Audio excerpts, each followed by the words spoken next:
tardes a todos, a todas.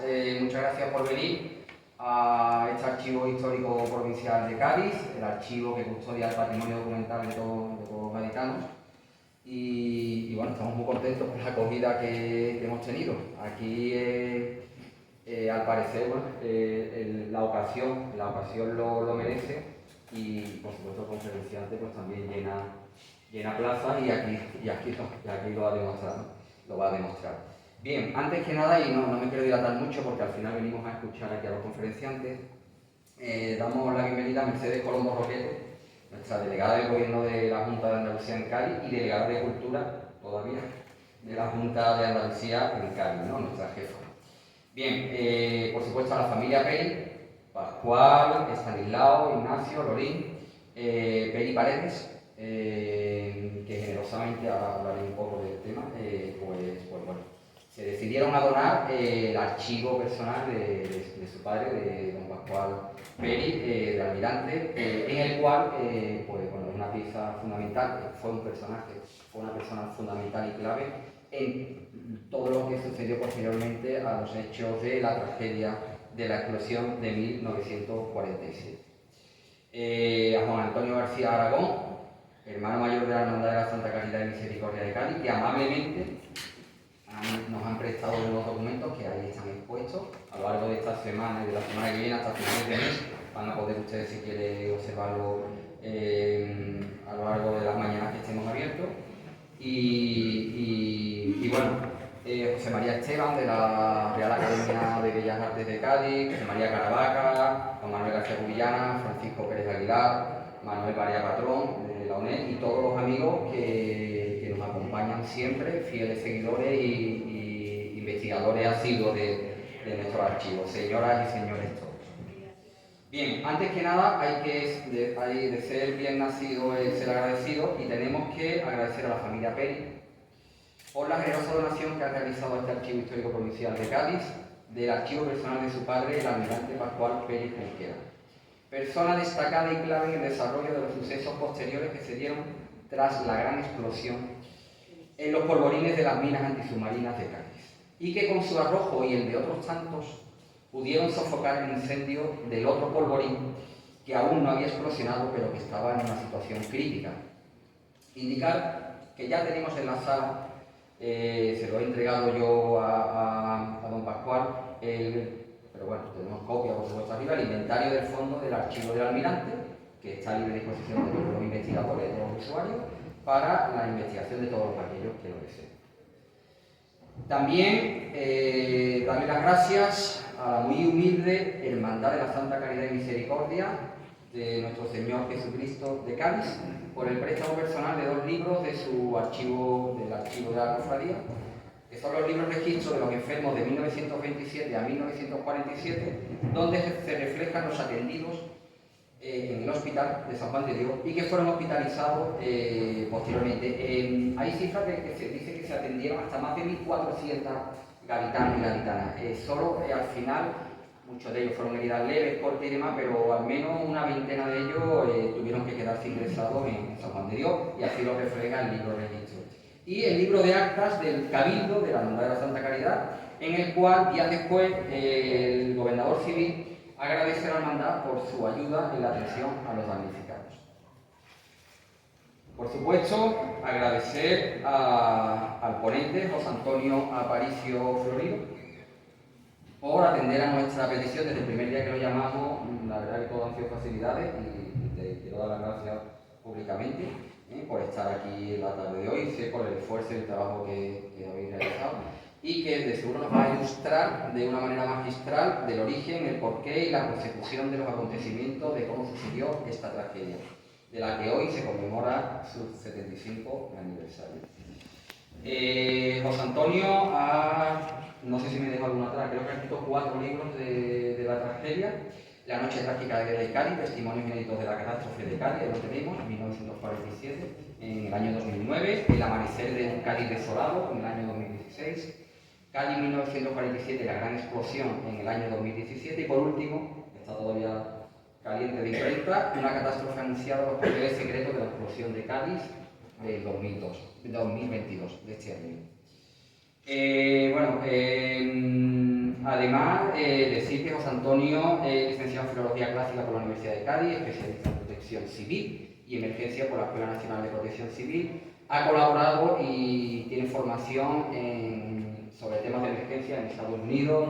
Ha colaborado en la Escuela Nacional de Protección Civil, en la Escuela de Seguridad Pública de Andalucía, y un largo y dilatado currículum. Además, ha escrito un libro sobre el riesgo de tsunami titulado 1755, el maremoto que viene.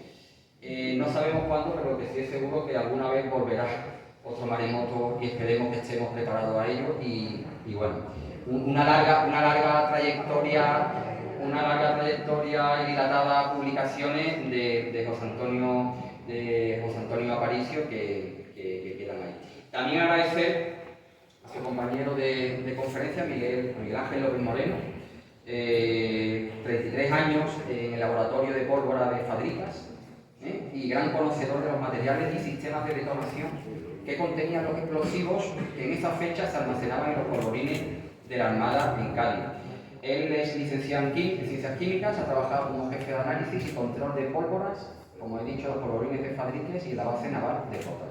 Ha escrito varios libros como La heredad de Fadrique, Un camposanto sin epitafios, acerca del cementerio de los franceses en San Fernando, y República, alzamiento y represión en San Fernando.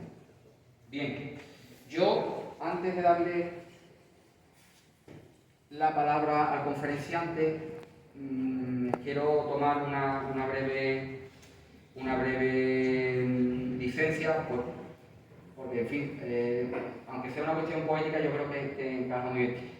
La noche trágica de Cádiz, en el libro que escribió José Antonio, hay una comparsa que en 1989 escribieron Los Soldaditos, del autor Francisco Villegas Mejías, y dice así, en alusión a la explosión: en la calle nadie vale lo que no vale en su casa, por mucho que se acicale.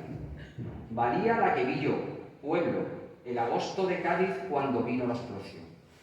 En la calle cristales, con la noche ya esparcía, arrebujándose mares. Tuve que esconder las heridas para no asustar a mi madre.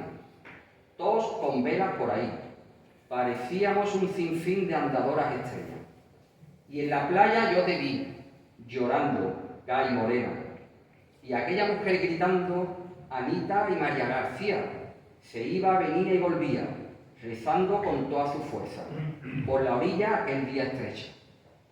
Y se corrieron las voces, Anita y María García, se gritaban todos los hombres. Y cuando se amanecía, aparecieron las niñas.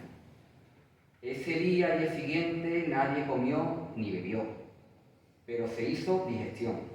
Se alimentaba la gente ayudándose entre todos.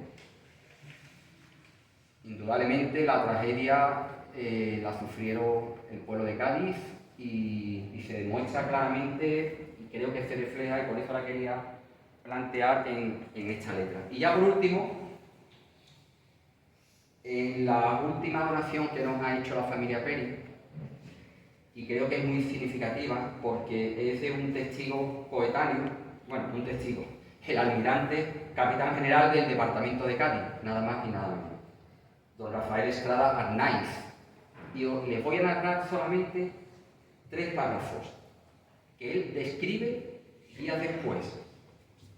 Y dice el almirante Rafael Estrada: a las 22:45 del 18 del corriente, 3 segundos después de apagarse la luz y ver un intenso resplandor, sonó grande y fragorosa detonación que por su magnitud solo podía proceder de la voladura de un polvorín cercano o de las minas almacenadas en las defensas submarinas.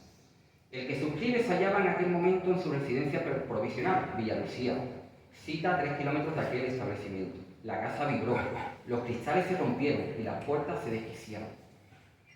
No funcionaba el teléfono, por lo que inmediatamente, en compañía del capitán de fragata, don Miguel Ángel García Agullo, quien, por tener su casa próxima a la mía, acudió enseguida, salimos a la carretera de Cádiz.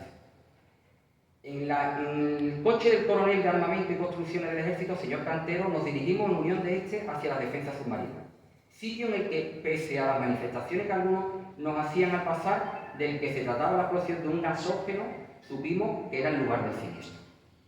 Al llegar a Bellavista, Nos detuvimos unos instantes para cambiar rápidamente intérprete con el capitán de fragata don Manuel Laera, que presuroso se dirigía hacia el mismo punto que nosotros. Y a la altura del cuartel de infantería observamos otra explosión, muy inferior a la primera, que vimos en forma de abanico, cual pirotecnia de artífice, procedente del paraje de las defensas submarinas. Al llegar a este, todo eran ruinas. Se veían incendios en el Instituto Hidrográfico, en diversos lugares de los astilleros de Echevarrieta y en sitios más lejanos hacia el puerto. Concluyo yo, el párrafo: en la oscuridad se oían lamentos de heridos y voces demandando auxilio.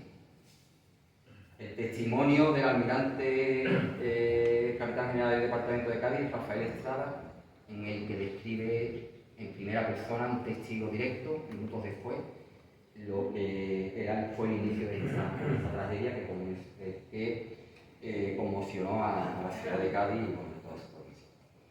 Sin más, dejo la palabra a conferenciante, a José Antonio Aparicio Florido y a Miguel Ángel López Moreno, que parece muy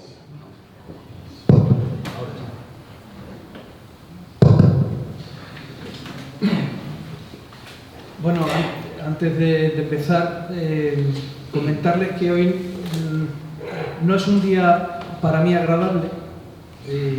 Me preguntaban en los medios de comunicación, y me han preguntado varios si sentíamos tristeza. Nosotros no sentimos tristeza, sentimos indignación. Esa es la realidad. Sentimos indignación. 75 años de la mayor catástrofe sufrida por la ciudad de Cádiz. ¿Y qué acto ha habido? Una ofrenda floral, que ya se venía haciendo hace muchísimo tiempo. Eso es todo lo que podemos hacer después de 75 años. Eso es lo que pesa, digamos, esa tragedia y esa muerte de muchas familias marcadas por el trágico destino. Eso es todo lo que podemos aportar. Sin embargo, también les digo una cosa. Hemos llenado este lugar que yo pensaba que no lo íbamos a llenar. Pensaba que no lo íbamos a llenar. Pero a mí, después de lo que he visto estos días y de lo que he visto esta mañana, sin duda alguna les digo que cada uno de ustedes vale por 1000 representantes de la ciudad. Entonces yo les agradezco mucho que hayan venido aquí, donde voy a intentar, mi compañero Miguel Ángel, voy a intentar hacer un resumen, que no sé cómo se puede resumir 75 años de este dolor, de esta desgracia, ¿no? de este episodio que no se ha cerrado todavía. Lo voy a intentar sintetizar, sobre todo por las personas que no habéis podido sentaros y no teneros demasiado tiempo aquí. Y voy a intentar ser respetuoso, a pesar de todo, con lo que estamos viendo en estos días. Ya digo que el verles aquí pues, me emociona especialmente y me da esperanza, ¿no? De pensar que en un futuro se le pueda rendir un justo homenaje no solamente a los familiares de esas víctimas, sino todavía a algunos testigos de la época que están vivos, que tienen 96 años y que están esperando, yo creo que están sobreviviendo al tiempo y a la edad, a ver si Cádiz se acuerda de ellos, ¿no? Se acuerda con dignidad, agradecerles algo, mandarles una carta de agradecimiento por lo que hicieron. Luego comentaremos algunos de estos episodios. Repasaremos la historia y hablaremos de las causas, hablaremos de las víctimas, hablaremos de los héroes o de la solidaridad, si lo quieren, y de la destrucción que ocurrió en aquellos días, ¿no? Y realmente podemos sintetizarlo de esta forma breve como de la tragedia a la indiferencia, y podemos resumirlo con una palabra que es la desmemoria. Pero antes les voy a contar, me voy a salir de este PowerPoint para contarles primero qué habría sido de la ciudad si no hubiera estallado un polvorín.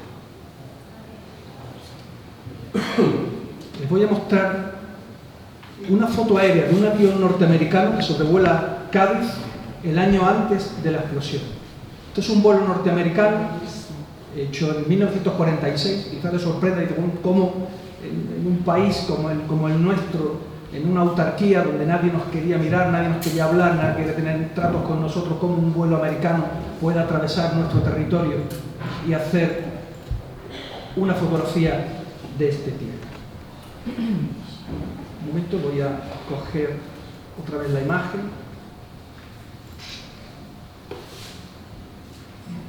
Voy a hacer zoom sobre ella y me voy a ir directamente. Voy a abrirlo, a ver si puedo abrirlo con otro programa. Con este me gusta más. Aquí tenemos la ciudad y nos vamos a ir acercando a la zona donde se produce la explosión. Fíjense lo que era Cádiz, lo que teníamos en 1946, un año antes de la explosión. Aquí en el centro de la imagen ven ustedes el almacén de minas número 1. Ahí están las minas prácticamente, las cargas de profundidad prácticamente en un estado efervescente, por lo que luego vamos a comentar. Ese es el almacén que explota. Tiene más de 1.600 minas, cargas de profundidad y 41 torpedos italianos bajo ese techo que estamos viendo. Aquí vemos la Fábrica Nacional, lo que iba a ser Fábrica Nacional de Torpedos. Estos son cuarteles de marinería. Aquí tenemos los talleres de lancha rápida. En este segundo almacén de la imagen, bajo estos techos, hay otras 491 minas submarinas del modelo EMC-EMD de procedencia alemana. Aquí tenemos el Instituto Hidrográfico, este edificio rectangular, la entrada del instituto. Aquí tenemos la iglesia de San Severiano en construcción. Un poquito más abajo, aquí tenemos la Casa Cuna, muy cerquita de defensas submarinas. Aquí tenemos el Sanatorio Madre de Dios, donde todavía hay muchas mujeres ahí siendo atendidas por las monjas de la caridad. Aquí tenemos muchas familias de gente obrera, justamente delante, justamente al lado de este polvorín que va a reventar en ese sentido. Va a coger de lleno a las familias que viven aquí, a las que pasean por el puente de San Severiano, que lo tenemos aquí. Y va a arrasar los astilleros de Echevarrieta, que los tenemos aquí. Aquí tenemos el taller de maquinaria. Esa noche a las 9:30 entraban muchos trabajadores aquí, en total una plantilla de 100 personas. Ya estaban trabajando en su interior. Aquí tenemos las gradas, aquí tenemos la parte de los talleres, luego los veremos con más detalle. Y aquí tenemos la barriada de San Severiano, arrasada por completo, porque el fogonazo de la explosión lo va a apantallar esta muralla que vemos aquí, que son las murallas de Bahía Blanca, que tienen casi 14-15 metros de altura, y van a hacer que la onda expansiva que va a salir de aquí golpee contra la muralla y se vuelva en la dirección de los astilleros del barrio de San Severiano. Es un efecto de apantallamiento, lo mismo que el efecto de un eco. Entonces la energía no se disipa alrededor, sino que se propaga, se proyecta en su conjunto hacia el San Severiano, que es la parte completamente siniestrada. Esta era la ciudad. Dicen que las murallas de Puerta de Tierra salvaron a Cádiz de la explosión y por eso se salvó. Estas son las murallas de Puerta de Tierra. No están.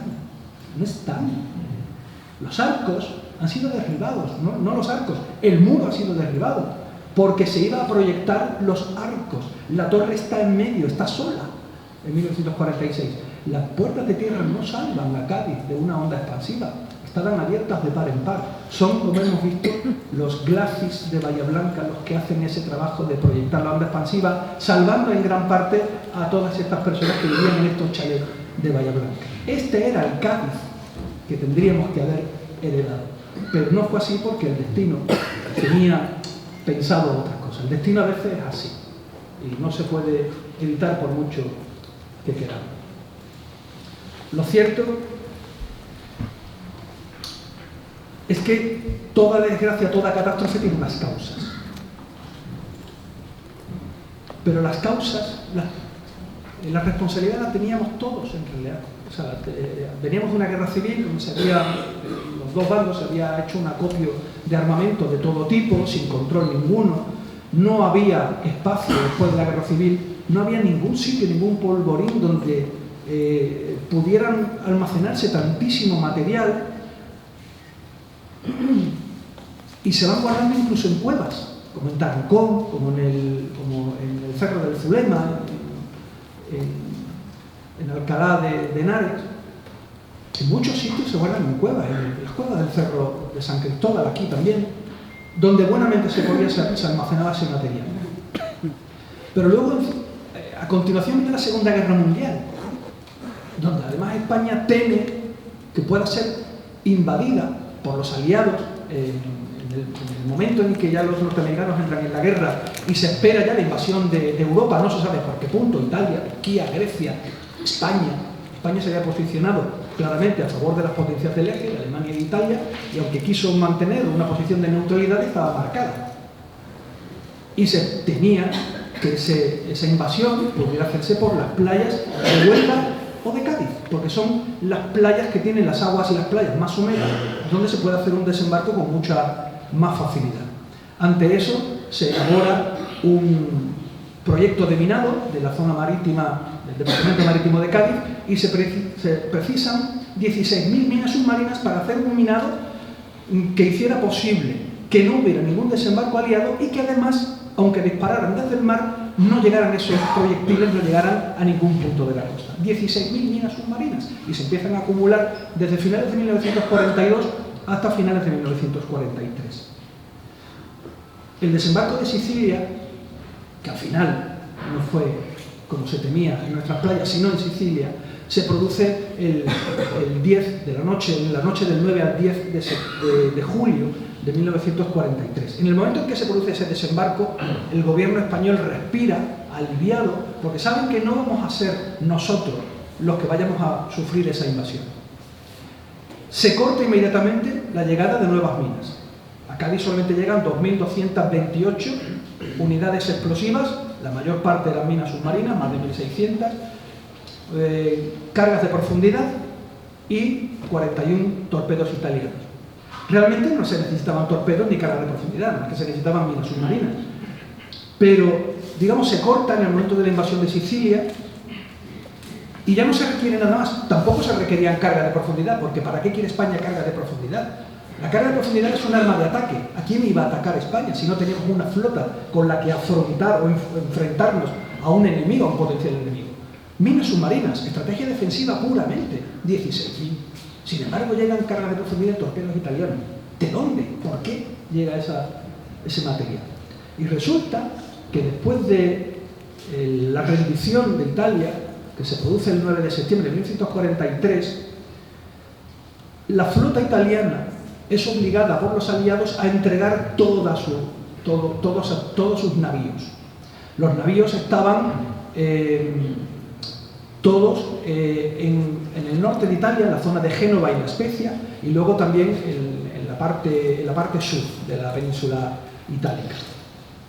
La flota que estaba concentrada en La Spezia y en Génova aprovecha la noche del 9 al 10 de julio para salir navegando hacia un puerto, o bien al norte de Marruecos, o de África, o bien Gibraltar, que eran los puntos que se habían acordado de entrega de la flota. Cuando están navegando a la altura de Córcega, entre Córcega y Cerdeña, los alemanes, que sospechaban ya que se iba a producir esta entrega, para evitar que esa flota naval italiana fuera entregada a los aliados y aprovecharla luego incluso para atacar a la marina alemana, deciden enviar unos Dornier 217, unos aviones, se produce un ataque en ese lugar, hunden el crucero ligero Atilio Regolo, que era el buque principal de esa flota, y le seguían 3 buques, el Mitragliere, el Fuciliere y el Carabiniere, que eran destructores. ¿Cuál es la característica de esos 3 destructores? Que no son hundidos en ese lugar. La característica de esos destructores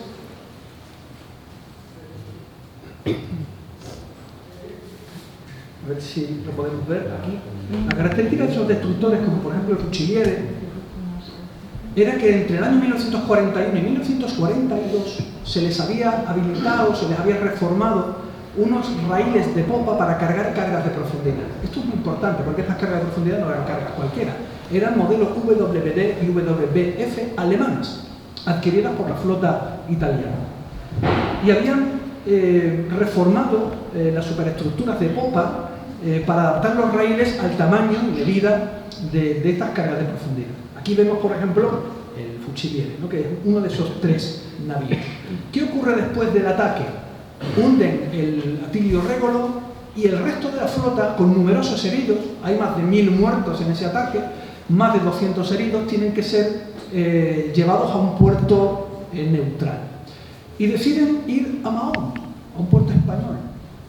Deciden buscar refugio para bajar a los heridos, cargar algo de avituallamiento y aprovechar y cargar fuel.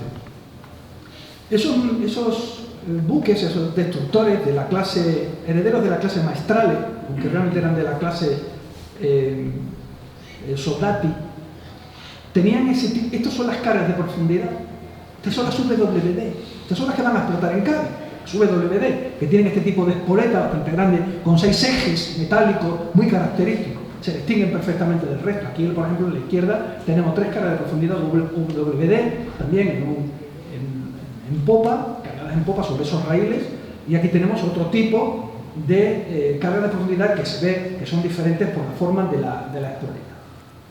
Probablemente sean WBF. Bueno, pues llegan. Aquí tenemos la forma en que se lanzan este tipo de cargas de profundidad, para que tengamos una idea de cómo funciona este tipo de armamento.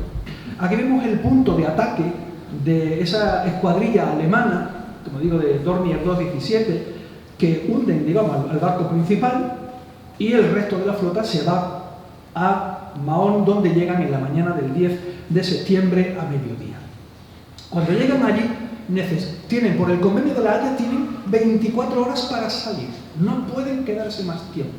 24 horas. Bajar a los heridos, cargar avituallamiento, cargar fuel. Pero necesitaban fuel. Y el gobierno de Franco le dice que no tiene suficiente combustible en España para cargar esos buques. Franco deja pasar las 24 horas del convenio de la Haya. Y transcurrido ese tiempo, el convenio de la Haya marcaba que esos buques tienen que permanecer internados dentro de ese puerto, de esa rada, de esa ensenada, y no pueden ya salir de ahí, salvo para ser entregados a los aliados. Con lo cual, esa flota queda amarrada en la ensenada del puerto de Mahón. Y ahí van a permanecer 16 meses, 1 año y 4 meses. Esto le venía bien a los alemanes, porque los barcos no se utilizarían contra ellos. Le venía bien a los aliados porque quedaban fuera de juego, le venía bien a los italianos porque no tenían que someterse a la deshonra de entregar su flota. Todos quedaron bien. El gobierno de Franco pudo mantener su neutralidad, de forma que no iba a encontrarse con la enemistad de ninguna de las partes implicadas. Pero ¿qué ocurre cuando una flota de estas características queda amarrada? Evidentemente la munición no puede quedarse a bordo. Las cargas de profundidad, los torpedos, las minas submarinas no pueden quedarse 16 meses dentro de un buque. Un buque, cuando queda fondeado, cuando queda en esta situación de internamiento, o cuando va a carenar, o cuando va a un astillero, no puede mantener su material a bordo. Hay que desembarcarlo a polvorines. ¿Y qué ocurrió con esas cargas WBF, los torpedos que llegaron a Cádiz? ¿Qué ocurrió? Como no cabían en el arsenal de la Algameca, su polvorín debería ser el de Cartagena. Pero claro, todo ese material no va a ir a Cartagena. Todos los polvorines de España estaban atestados de armamento. Se estaban guardando en cuevas. No se podía tener todo en Cartagena. Probablemente retuvieron parte de ese material, pero el resto lo mandaron a Cádiz. ¿Por qué? Porque en Cádiz se había creado la base de defensa submarina, donde se estaba apilando mucho material y todavía quedaba espacio para meter más material. Así que, además era el siguiente puerto, porque antes de llegar al Ferrol había que intentar utilizar el de Cádiz. Y llegan entre septiembre de 1943 y diciembre de 1943. ¿Cómo llegan estas cargas de profundidad, habiéndose recibido en el día de ayer en estas defensas y por orden verbal del señor jefe del ramo de armamento 28 cargas de profundidad WBF que también contenían nitrocelulosa, de lo que luego hablará Miguel Ángel, e interesándose por esta jefatura, el fin a que han de ser destinadas las mismas? Tengo el honor de manifestarlo a usted, a los fines interesados, que esto explicado en castellano antiguo es: me han llegado 28 cargas de profundidad que yo no esperaba, y ¿qué puñetas hago con esto? Yo no lo esperaba. Órdenes verbales, es decir, era tan inmediato que se llamaban por teléfono. Lo explico en el libro. ¿Y ahora qué hacemos con esto? Pues quédatelas. Y de pronto se apilan dentro del almacén número 1 de la base de defensa submarina, donde ya se habían guardado más de 1.600 minas submarinas que se habían recopilado de todas partes. Y aquí es donde yo le doy la palabra a Miguel Ángel, porque yo sabía que había 50 cargas de profundidad WD y sabíamos que había 28 cargas WBF. Yo sabía que era nitrocelulosa, pero yo no soy químico. ¿Qué importancia puede tener que sea nitrocelulosa y no sea trilita, que era el explosivo convencional? Y ahí es donde, un buen día, a finales del año 2006, justamente al frente de este archivo, porque él había venido a investigar aquí, había escrito La heredad de Fadrique, que es una historia de los polvorines de Fadrique, sabía que era químico y había escrito en su libro una historia relacionada precisamente con las minas de Cádiz y con los polvorines de Fadricas. Nos reunimos en el año 2006, tomamos un café y ese día recuerdo que hablamos y le comenté, bueno, ¿y cómo puede explotar un polvorín así? Porque sí. Y él me decía, la trilita es imposible, la trilita es prácticamente inexplosible, da igual si lo calientas, da igual si tiene humedad, da igual si lo pones en el paseo marítimo a pleno sol en verano, da igual. Eso puede durar años, sin signos de descomposición. Y le digo, bueno, ¿y una espoleta en mal estado? Imposible. Nunca se guarda el material con la espoleta. Nunca se guarda un fusil con las balas. Pues tampoco se guarda una mina submarina con una espoleta puesta. Las espoletas estaban todas precisamente en el laboratorio de ministros de San Fernando. Y yo intentando a ver si él me daba alguna pista, dice, bueno, y además, con la explosión de todo el continente, no habrá ninguna prueba que nos pueda llevar a esto, con lo cual difícilmente algún día llegaremos a saber por qué explotaron las minas. Pero claro, los investigadores somos tan pesados que seguimos buscando documentación. Encontré la documentación, encontré que había cargas de profundidad WD, pero para mí eso era chino. WD, nitrocelulosa, ácido pícrico. Y un buen día le entrego 27 folios, se los lee en una tarde, noche, y a la mañana siguiente me manda un mensaje y me dice, José Antonio, tenemos que hablar sobre las cargas que hablas tú aquí en el... Lo llamé inmediatamente, digo, algún error habré cometido, y dice, ¿tú pones que hay aquí 50 cargas WD? Y le digo, sí. ¿Y que tienen nitrocelulosa? Y le digo, sí, me he equivocado. Y dice, no, estás en lo correcto. Efectivamente tiene nitrocelulosa. Lo he comprobado en unos manuales de 1950 y de 1960, y efectivamente 125 kilos de nitrocelulosa cada una. Y le digo, ¿y eso qué significa? Y dice, acabas de encontrar la causa de la explosión de Cádiz. Pero la causa la tiene que explicar él, porque es el químico.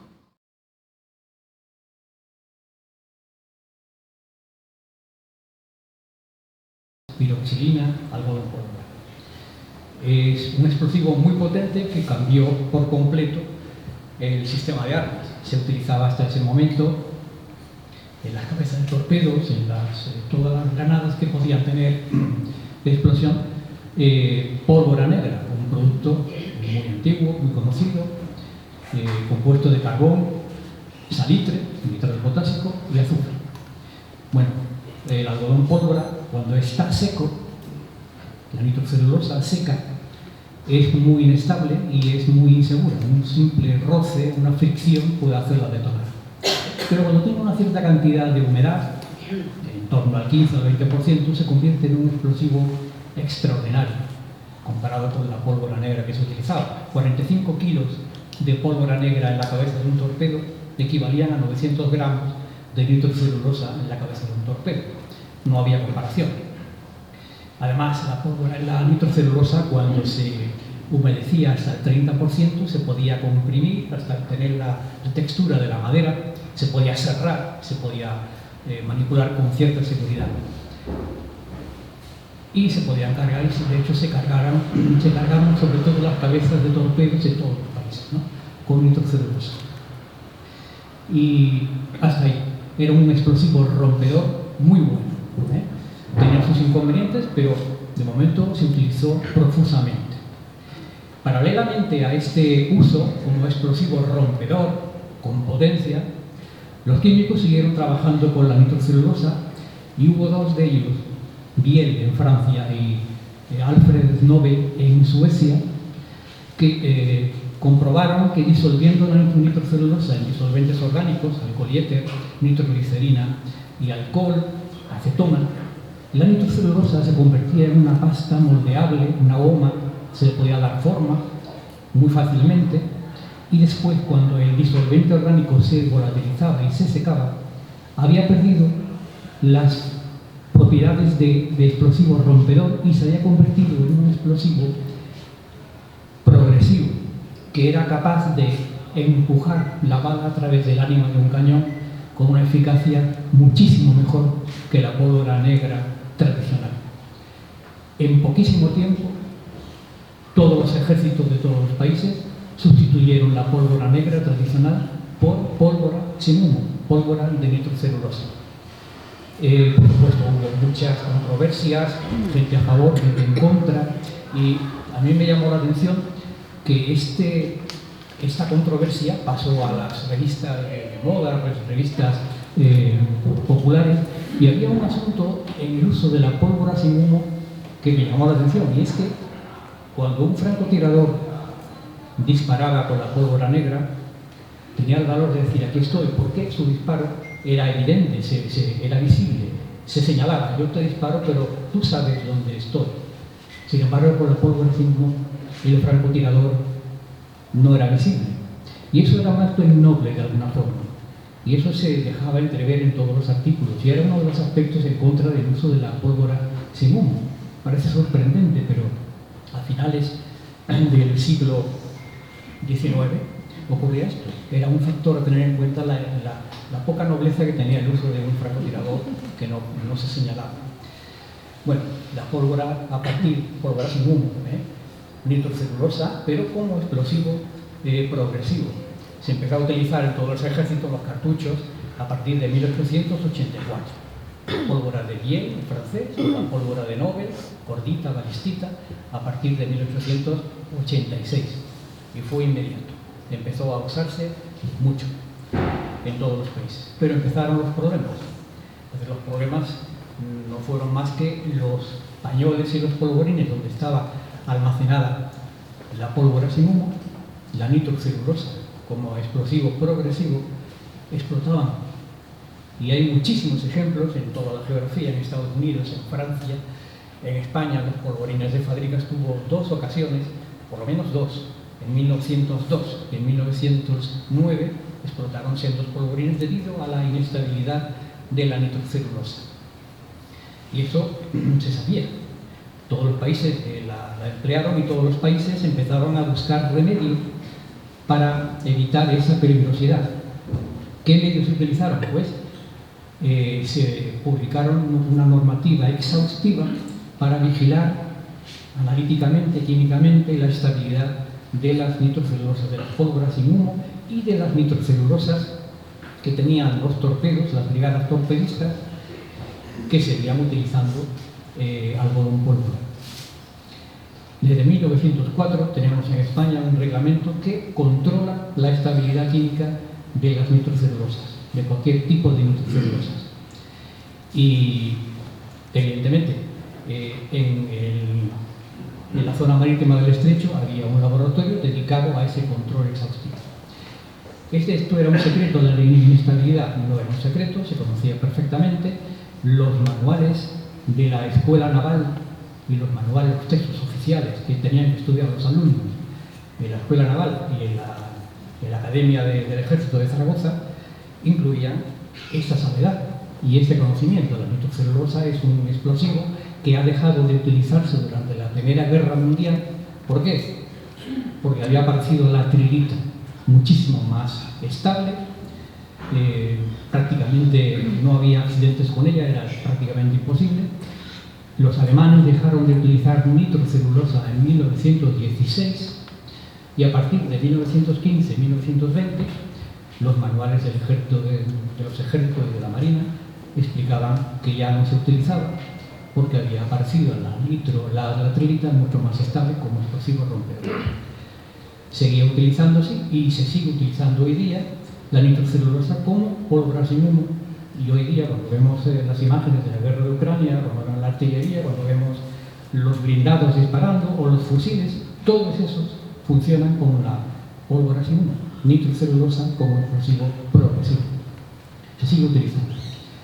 ¿Y saben ustedes quién escribió el manual que se utilizó el texto obligado, todos los alumnos tenían que estudiarlo, cuando en 1920, es el texto que hemos consultado, que escribió ese texto decía que la nitrocelulosa ya no se utilizaba porque era peligroso y era sustituido, había sido sustituida por la perlita, el Ramón Agacín, que justamente era el comandante general del departamento cuando llegaron las minas WPD aquí.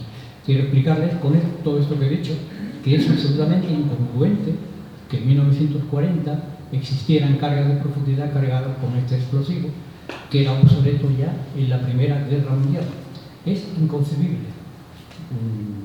Sería precioso comprender por qué en ese momento se fabricaron unas cargas de profundidad que contenían nitrocelulosa. Y ahora les dejo con el relato de José Antonio, que va a ser la pasión.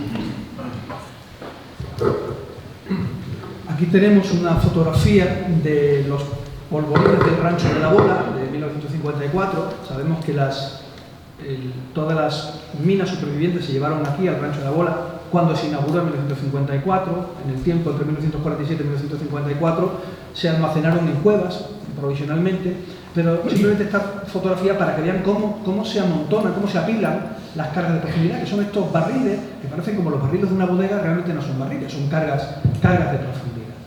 Así es como se almacenan en todos los sitios. Como decimos, en esos portalones, en esos raíles de popa, donde se cargaban estas minas, estas cargas de profundidad, que son alemanas de fabricación, porque el tipo WPD significa Wasserbombe en alemán, modelo D, pero, sin embargo, fíjense que pone bomba subacquea. Y es que los italianos habían adquirido estas minas, estas cargas de profundidad alemanas, y las habían titulado como bomba subacquea, carga de profundidad.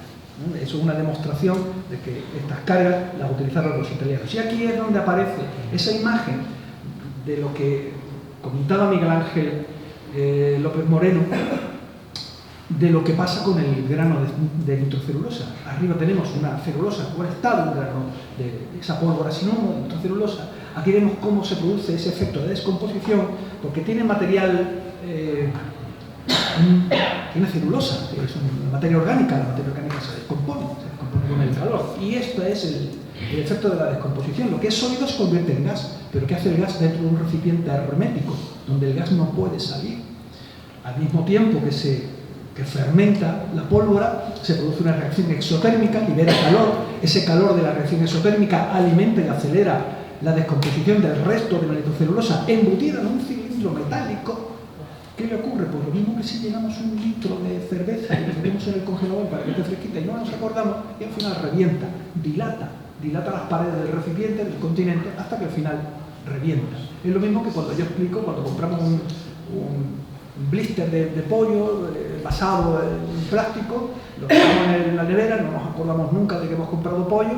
Al cabo del mes y medio o del mes, tocas el blister y está tenso el plástico, como un globo hinchado, y es la fermentación de la materia orgánica. Eso es lo que ocurre el 18 de agosto de 1947, después de 4 años que estuvieron las minas aquí.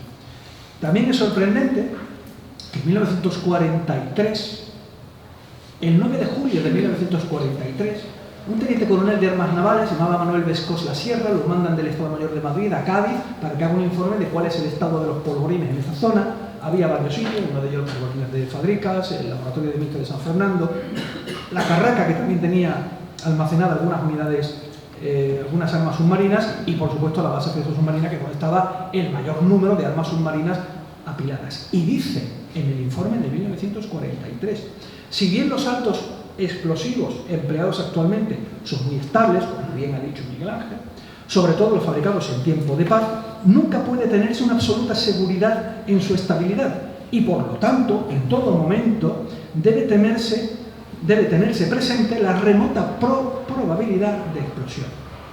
Remota probabilidad, porque si explota no debería explotar. Además, debe considerarse la posibilidad de acción exterior por accidente, guerra o sabotaje. No está hecha de cualquier manera esa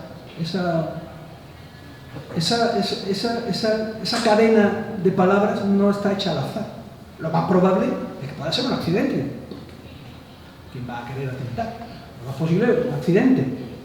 caso de guerra, en el caso de que entráramos en la Segunda Guerra Mundial, que tampoco es que fuera altamente probable, o un sabotaje que sería la probabilidad, digamos, más baja, ¿no? Pero cualquiera de las tres son posibles. Y entonces dice, estas consideraciones mueven al jefe que suscribe a aconsejar el urgentísimo traslado del depósito, urgentísimo, de defensas submarinas, que en caso de voladura originaría una catástrofe de carácter nacional. Podría haber dicho otra cosa. Podrá tener consecuencias muy negativas por la población. No, dijo, originaría una catástrofe de carácter nacional. Lo dice 4 días antes, y fue una catástrofe nacional. Si se equivocó en algo es que también fue una catástrofe internacional. Pero nadie atendió este informe, por varias razones. Las catástrofes ocurren por una serie de factores, no por uno. La segunda es que ¿dónde lo llevamos? No hay ningún sitio. Había que hacer unos polvorines en el rancho de la Bola, pero sin dinero, sin materiales de construcción, sin cemento, sin acero. No había acero ni siquiera para la construcción naval. Sin acero no se puede hacer muros de hormigón armado. Así que, mientras no había materiales, mientras no había dinero, pues se quedan en Cádiz. Nadie, en principio, tenía nada, porque ¿quién iba a pensar que esas cargas venían con nitrocelulosa? Aquí tenemos el inicio de la explosión, donde se forma un cráter de 14 metros por unos 14 metros de diámetro por unos 2,5 metros de profundidad. Cuando llega Joaquín Cantero, que lo ha comentado antes Santiago, Cantero es el que traía el coche de Torregorda, y cuando iba pasando por delante de la Plaza Helio, donde estaba el chalet de Rafael Estrada, que era el comandante general del departamento, junto a él a 100 metros vivía Miguel Ángel García Bulló, que era el jefe de la base.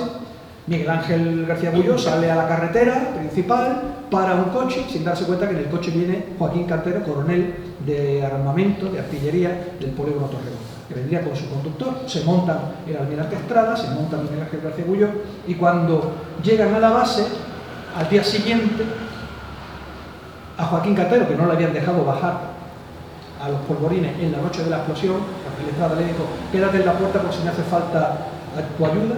Él no pudo bajar, pero al día siguiente el juez Mariano de las Mulas Mesones, el juez de la jurisdicción ordinaria, que era el juez del juzgado de San José, el juzgado de San José, le llama a Cantero, que no había entrado en la noche de la explosión, y le dice que lo acompañe para hacer una inspección ocular del terreno. Y cuando ven en los astilleros de Echevarrieta que allí no hay nada, que lo que sea ha venido de afuera, que lo que ha destruido el astillero es una energía procedente del exterior, hacen una ampliación ocular, se van a la base de defensa submarina, y Cantero identifica sin ninguna duda, luego lo haría también la Comisión de Armas Navales, que en ese punto que vemos ahí marcado por esa flecha, ese cráter, aunque hay otros cráteres, y se ve una en forma de estrella, tenemos aquí una en forma de estrella de color negro, dice el cráter de mayor estimación y mayor profundidad, es ese punto del almacén de minas número 1. ¿Y ahí qué es lo que hay? Le preguntan a Miguel Ángel García Bulló. Pues ahí estaban las cargas de profundidad. No estaban los torpedos ni estaban las minas submarinas, estaban las cargas de profundidad. Luego ya saben que han sido las cargas de profundidad y que si han explotado ha sido de forma espontánea. Nadie ha entrado ahí, no tenían espoletas, y si ha explotado es porque no contienen trilita, porque la trilita es prácticamente inexplosiva. Aquí tenemos unas imágenes y aquí tenemos parte del informe de Cantero, donde dice: se puede observar entre los diversos cráteres uno de grandes proporciones en el lugar correspondiente a la estima de cargas de profundidad y cabezas de combate. Y a continuación, la propia Comisión de Armas Navales dice: la Comisión considera conveniente sugerir que se inicien las gestiones para sustituir el material explosivo en general que no haya sido adquirido con las debidas garantías, así como acelerar las que actualmente están en curso. Es decir, el material explosivo hay que sustituirlo, porque si ha explotado espontáneamente es porque no es trilita. ¿Cuántas unidades de ese tipo habrá en España cargadas con un material tan sensible como una bomba? El 21 de agosto de 1947, 3 días después de la explosión, y con la sospecha flagrante de que es una sustancia bastante inestable, el Estado Mayor de la Armada en Madrid emite la Orden 17.914, dirigida a todos los capitanes y comandantes generales del Ferrol, Cádiz, Cartagena, Escuadra, Baleares y Canarias, para el desembarque inmediato de cargas de profundidad. No hablan de torpedos, no hablan de minas submarinas. Esto es como confundir un fusil con una pistola. Una cosa son las cargas, otra cosa son los torpedos, otra cosa son las minas submarinas. Hablan de las cargas de profundidad y dice: ruego a usted ordene a buques que lleven cargas de profundidad, solo cargas de profundidad, cuyo explosivo no sea trilita o se desconozca. Proceda al desembarco de ellas. 21 de agosto de 1947. Díganme si no ha habido tiempo para reconocer que fue un accidente, pero que la causa es evidente. Se sabe perfectamente lo que ha ocurrido. 75 años después, nadie se pronuncia sobre la responsabilidad de este accidente. Porque detrás de todas las catástrofes tecnológicas son accidentes donde hay negligencias y hay una serie de factores, pero bueno, se asume la responsabilidad. Y al menos, por lo menos, tenemos la tranquilidad, los descendientes de aquellas víctimas, la tranquilidad de por lo menos que haya un reconocimiento de que ocurrió y que hay una responsabilidad, que no se pueda exigir nada. ¿Qué ocurre? Escenas como esta que vamos a ver. La cocinera de la Casa Cuna, Francisca Zamorano Gómez, había venido de Córdoba. Su marido había sido detenido por haber participado en campaña de panfletos del Partido Comunista. Lo detienen, 25 años de prisión en Burgos, ya se queda sin recursos, con sus 2 niños se viene a Cádiz buscando fortuna, se ingresa, habla con las hijas de la Caridad, la cogen allí, ella trabaja de cocinera y a cambio pues tiene a sus hijos allí cuidándolos y teniendo un techo donde vivir. Mientras ella subía por la escalera principal de la Casa Cuna, se produce la explosión, todos los escombros de la Casa Cuna caen encima de ella, es llevada gravemente herida al hospital de mujeres, sabe que no va a sobrevivir y le dice a sus compañeras: cuida de mis hijos. En la puerta del astillero, cuando entró Rafael Estrada aquella misma noche a ver dónde se había producido la explosión, acompañado de Miguel Ángel García Agulló, acompañado de Pascual Pérez Junquera, que se dieron el encuentro en el segundo almacén de minas que cuyo fuego llegó a apagar Pascual Pérez, evitando una segunda explosión. En ese momento, cuando ya se presenta al almirante, Miguel Ángel García Agulló se queda ya a cargo de la base y le dice: acompáñame, Pascual, vamos a ver dónde se ha producido esto. Van al astillero y lo primero que se encuentran dentro de los tornos rápidos en el taller de maquinaria es el cuerpo de un desconocido para ellos, que era Miguel Romero Ambrojo. Le llamaban el cordobés, era el hijo del peluquero de la calle Compañía. Y Rafael Fuerte, que fue una persona que nos transmitió, era un aprendiz de astillero en aquella época y nos dejó sus recuerdos, nos decía que uno al que le decíamos el cordobés tenía una vigueta clavada en el pecho, estaba muerto. Realmente, una de las viguetas metálicas que sustentaban el polvorín, el almacén de minas número 1, había salido lanzado como una lanza en una jabalina metálica, se le había entrado por el pecho, lo había clavado en el suelo y estaba de pie con los brazos cruzados, o sea, literalmente en pie con los brazos cruzados. Esta fue la imagen más patética que se vio, porque incluso lo vio el director de astillero. Todo el mundo vio el cadáver de Miguel Romero Ambrojo. Vicente Reyes Almagro era el que cuidaba el jardín de Horacio Echevarrieta, que estaba pegado justamente al astillero. Del jardín que cuidaba él de Horacio Echevarrieta salieron las flores que Horacio Echevarrieta, el empresario vasco, le regaló a la mujer de Díaz Murguía después de la compra del astillero, una compra que realiza en 1917, y gracias a Horacio Echevarrieta y esa negociación, pues Cádiz tiene el principal motor industrial que ha levantado Cádiz desde que él compra ese astillero. Muchos aprendices murieron, entre ellos Francisco Miret Márquez, José María González Masón, que tiene un familiar aquí. Que es que la historia no ha muerto, es que está aquí viva, está presente la historia aquí. De José María González Masón, de José Díaz Bayo, miren la cara de José Díaz Bayo, es un chico, es un niño. Y de Antonio Toscano de los Reyes, mueren aprendices, aprendiendo una profesión de astillero, elegantemente vestidos, intentan vestirse elegantemente. Fíjense las características de la chaqueta de José María González Masón, parece hecha por una mujer que ha aprendido algo de costura. Y si quieren, vuelvo atrás, los pobres, miren a Vicente Reyes Almagro, miren esa chaqueta, pobres bien vestidos. Cádiz quería salir de la pobreza, de la ruina absoluta. Trabajadores que aun trabajando eran pobres. El caso de Petronila Pérez Ramírez, una mujer que había abandonado Conil Había dejado a su niña de 1 año allí al cargo de los familiares para irse ella a cuidar a los hijos de Bedoya, porque la familia, el matrimonio, quería ir al cine. Y le piden a Lili, por favor, quédate con los niños para poder ir al cine. Y se queda. Y la cocinera le dice a Lili, Lili, coge a los niños del sofá que se están quedando dormidos y llévatelos para el dormitorio. Los coge en brazos a los dos, se adentra por el pasillo y en ese momento se produce la explosión, se hunde toda la casa y mueren Lili y los 2 niños de Rafael Bedoya. Su hija está viva, la ha venido esta mañana al acto de conmemoración, como viene todos los años, prácticamente buscando medios o autobuses o lo que sea, con 80 y tantos años de niño ya, para poder estar presente. Ramón Cejudo Cebada, con su niño, paseándose por las calles de la ciudad. Su hijo está por aquí. Su hijo tenía 5 años. Él estaba comiendo en el comedor de oficiales. Estaba con Alejandro Goma Barahona y en medio de los dos estaba el repostero de Marina sirviendo la comida. En ese momento estaban a 20 metros del Polvorín, del almacén de minas número 1. La onda expansiva derrumba por completo el muro que estaba a sus espaldas, todo cae encima de ellos. Alejandro Goma Barahona muere inmediatamente. El repostero queda entre los dos atrapado y Ramón Cejudo Cebada está muy gravemente herido. Le pide al repostero que por favor a ver si le puede sacar uno de los 2 brazos porque tiene los 2 atrapados. Y cuando después de 10 minutos ve que se siente morir y sabe que no va a sobrevivir, le dice al repostero, si tú sales vivo de aquí, y dile a mi mujer que la quiero mucho y mis hijos también.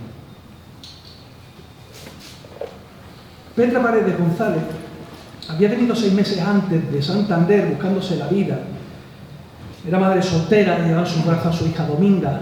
Dominga tenía 2 años y medio, el día de la muerte de su madre. Su madre iba al cine con una compañera.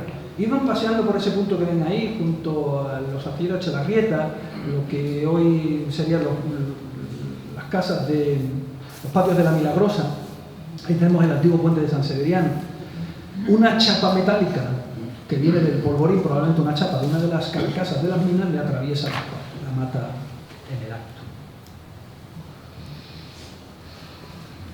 Irene Flores Blanco era una niña de 5 años, vivía en la calle Toro Salatú. Aquí la vemos en una foto con su hermano Antonio, con sus padres. A Irene Flores Blanco, su padre no la pudo identificar porque todos quedaron gravemente heridos. Tardó 1 mes en salir del hospital. Cuando sale del hospital va buscando a su hija como desesperado por todo Cádiz. Publica una foto en el diario de Cádiz pidiendo a la población que si alguien se ha quedado con la niña, que por favor que la devuelva. Al no recibirse respuesta ninguna, se dirige al tribunal militar, que es el que estaba llevando las identificaciones, empieza a ver todas las fotos y en la foto número 22 encuentra la cara de su hija Irene. En este documento que le entrega el tribunal, él insiste en que puede reconocer perfectamente por la camisa, que no es la del uso corriente de los niños del sanatorio, la habían identificado como un niño de la casa cuna. Y la habían enterrado con los nombres cambiados, la habían identificado como Luisita Gil Fernández. Ella no se llamaba Luisita Gil Fernández, es una monja de la casa cuna que creyó que era Luisita Gil Fernández y ahí entierran el cuerpo con la foto número 22. Y él insiste en que esa es su hija, porque la ropa interior que lleva no es de uso corriente, es decir, no es de mala calidad. Además, el peinado es el que pocas horas antes le hace su mujer, antes de su muerte. Y por último, que le falta un pendiente, que la madre le había quitado porque le estaba haciendo daño en el lóbulo de la oreja. Llamaron a declarar a Sor Pilar, al encargado del cementerio, y al final todos reconocen que efectivamente debe tratarse de Irene Flores Blanco. Hasta el 11 de noviembre del año 43 no pudo finalmente dar por fallecida a su hija. La confundieron con esta otra niña, con Luisita Fernández Gil. Luisita Fernández Gil tenía 9 años, acompañaba a su tía en el Sanatorio Madre de Dios, ayudaba en lo que podía. Su familia vivía en la calle de la Rosa, muy lejos de allí. Cuando se produce la explosión, la madre de Luisita siente que la explosión es allí, donde está su hija. Y se van corriendo el tío de Luisita, la madre y su hermana Pepita, que tenía 14 años. Y van todos corriendo hacia el sanatorio. Allí la Guardia Civil casi no les deja entrar porque la zona era peligrosa, convencen al Guardia Civil para que les deje entrar y efectivamente se dirigen al sanatorio. La madre empieza a buscar por detrás del sanatorio y el tío se reparte por la parte frontal del sanatorio y se queda con Pepita, que tenía 14 años. Que Pepita, cada vez que el tío se movía y en medio de la oscuridad se desplazaba, le decía: tú no te vayas, no me dejes sola. La madre buscando por detrás. De pronto ven que unos marineros están bajando unos cuerpos de niños muertos de la casa cuna y le están llevando a un solar que se llaman los Jardines de la Porteña, muy cerquita de allí, justo detrás de la casa de Manuel Paredes. Se dirigen a los marineros, le preguntan que dónde llevan los cadáveres, les apunta el sitio y ellos se van los dos, Pepita con su tío. Y allí ven una hilera de cadáveres. Empiezan a mirar de uno en uno. Y el último cadáver de esa fila, de esa hilera, es una niña que tiene un pelo rizado, la cara totalmente negra. No la pueden reconocer por la cara, porque digo, completamente tiznada. Tiene una medallita colgando que también está tiznada. El tío empieza a rascar la medalla y aparece la frase: Luisita, con cariño, papá.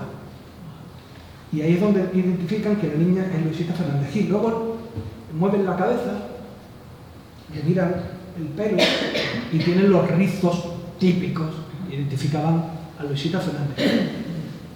Cuando en esa madrugada, cuando ya empieza a despuntar el alba, a la madre que habían ido a buscarla, se ve el reflejo, la silueta de la madre acompañada por dos guardias civiles y un bombero. Y entonces Luisita, que identifica a su madre, le grita desde lejos: mamá, que la niña ya ha aparecido.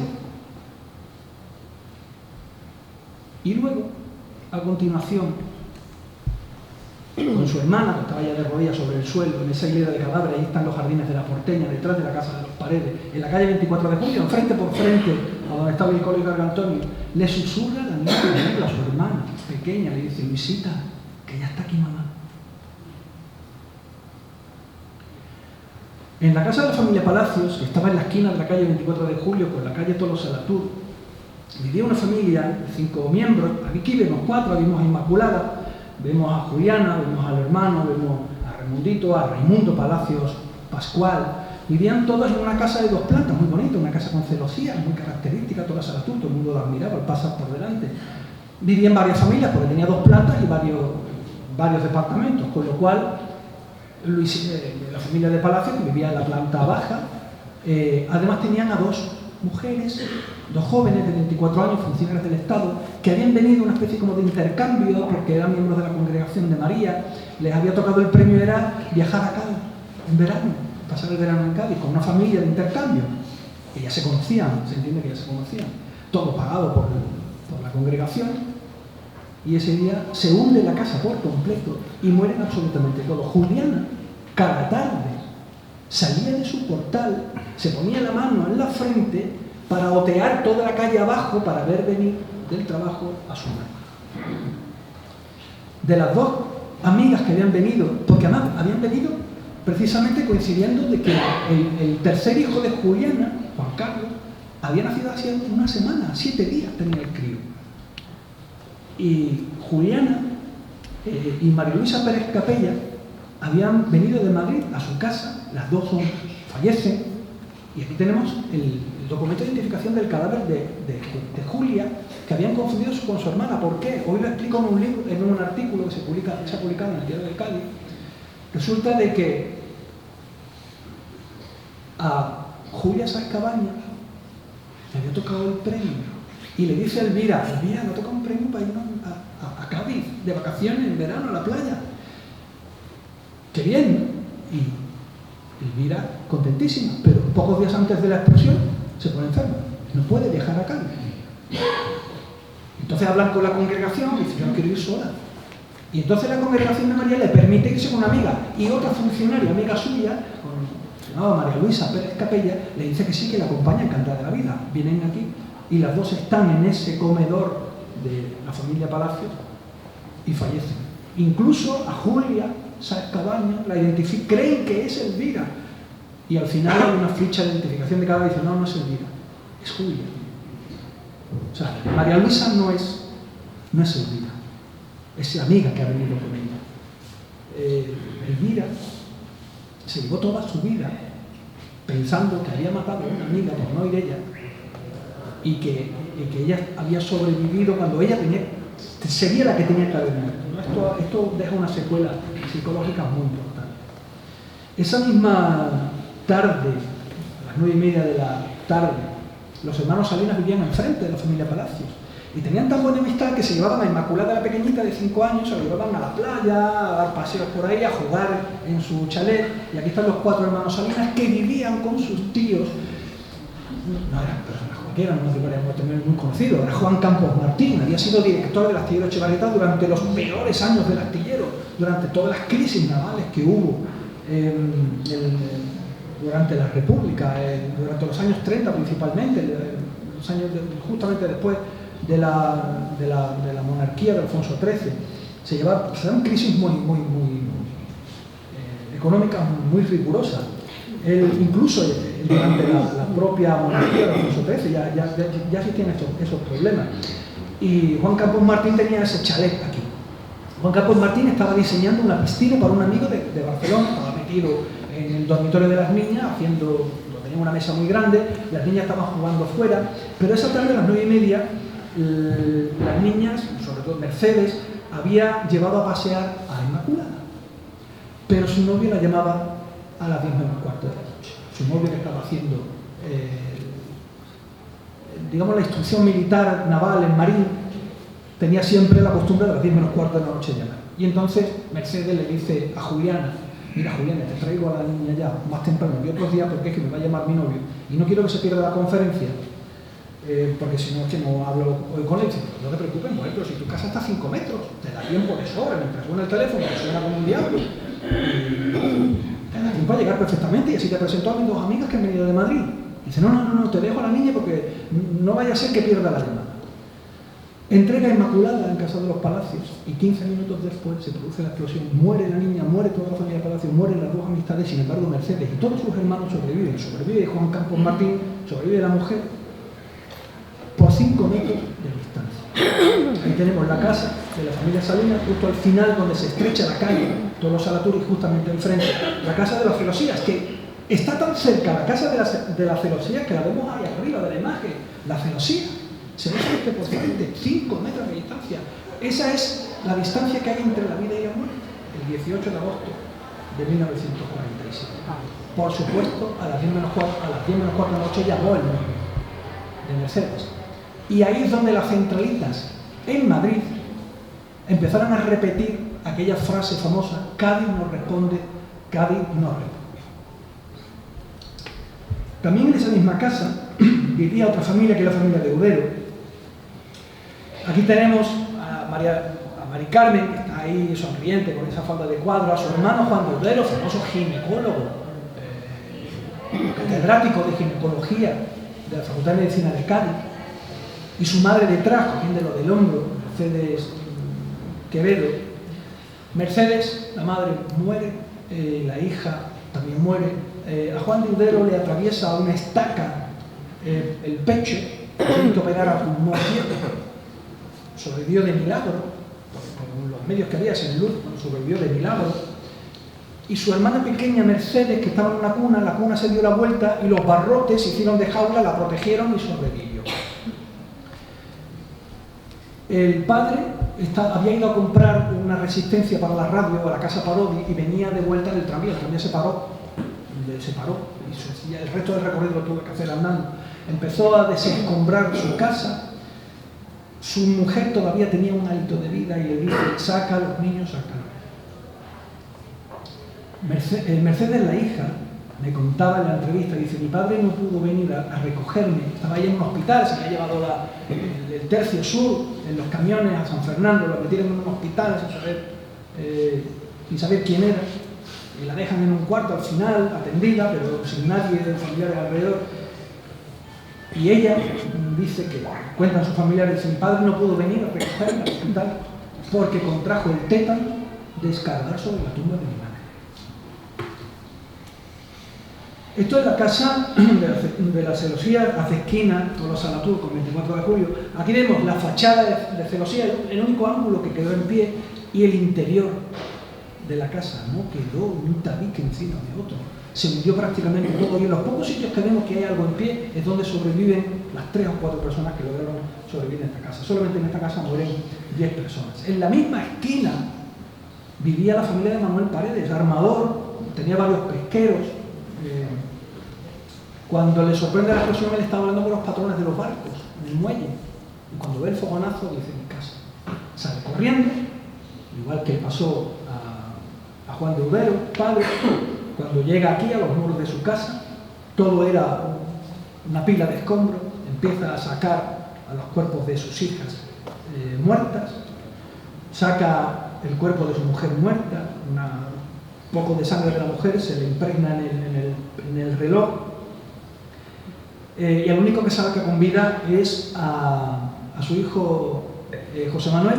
Se lo lleva en brazos a un camión, del camión van al hospital de Mora. En el hospital de Mora prácticamente no lo pueden atender, le hacen unas pequeñas curas, pero hay tantos heridos que no puede recibir más asistencia. Lo vuelve a coger en brazos, se va hasta la calle Cervantes con un niño de 12 años en brazos, y cuando llega allí a la calle Cervantes número 1, cerca de la plaza de Gaspar del Pino, toca una campanita de una puerta que es la puerta de donde había salido momentos antes Pascual Pena y Junquera para apagar el fuego del almacén de minas número 2. Y en esa misma puerta donde está la familia Paredes, donde está su tía y donde está su prima, le dice a su prima: Lolín, te traigo lo único que me ha quedado de mi casa.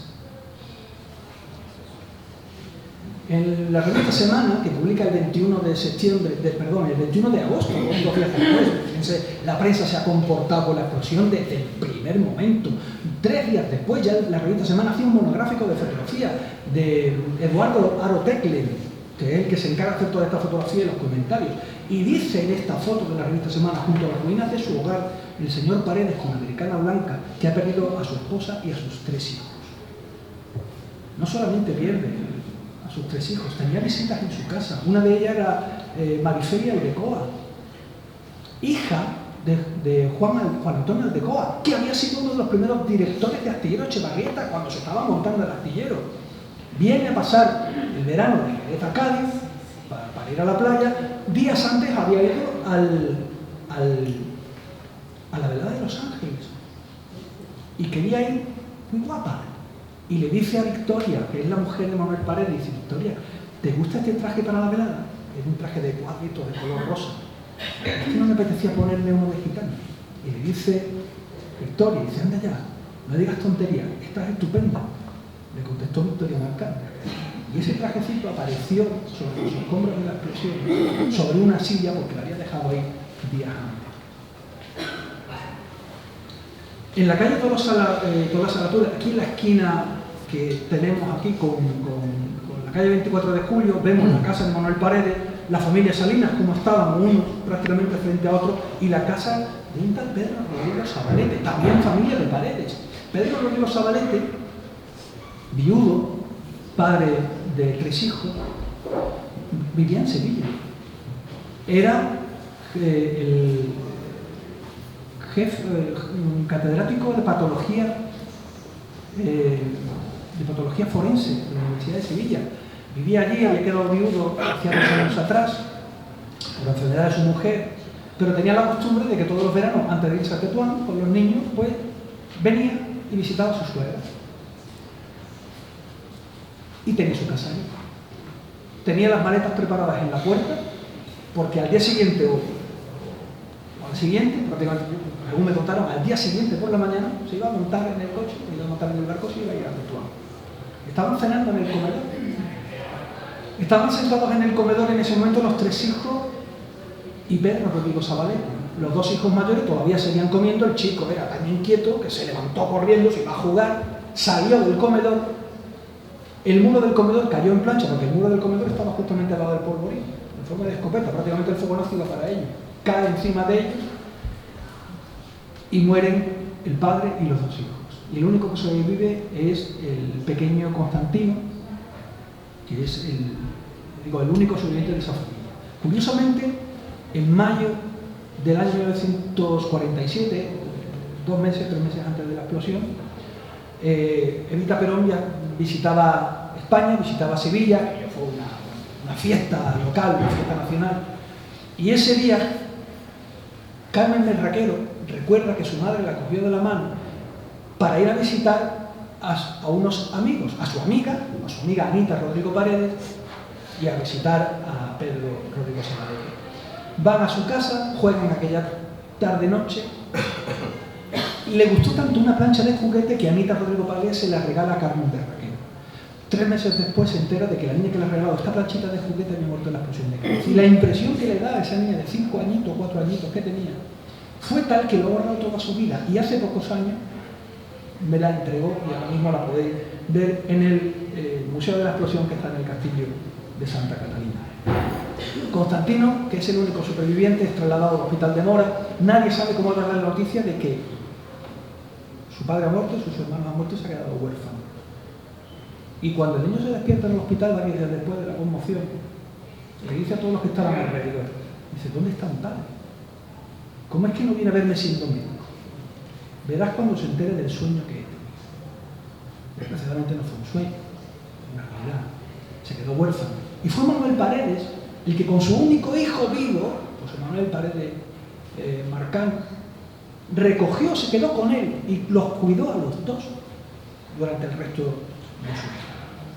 Estas en las que son de la familia Paredes. Todos estos nombres son la persona que cuidaba a los niños, Rosa Campos Rincón, la familia que atendía los jardines de la suegra de Pedro de Sabalete, Caridad Martínez Ortega, José Furtado Morera, y luego Victoria Marcano, Anita Rodrigo, Rodrigo Sabalete, y luego Paredes Marcano, María del Carmen Milagritos, María José, la más pequeña, y Cecilia Marcano Guazo, que también había estado allí, y María Aldecoa.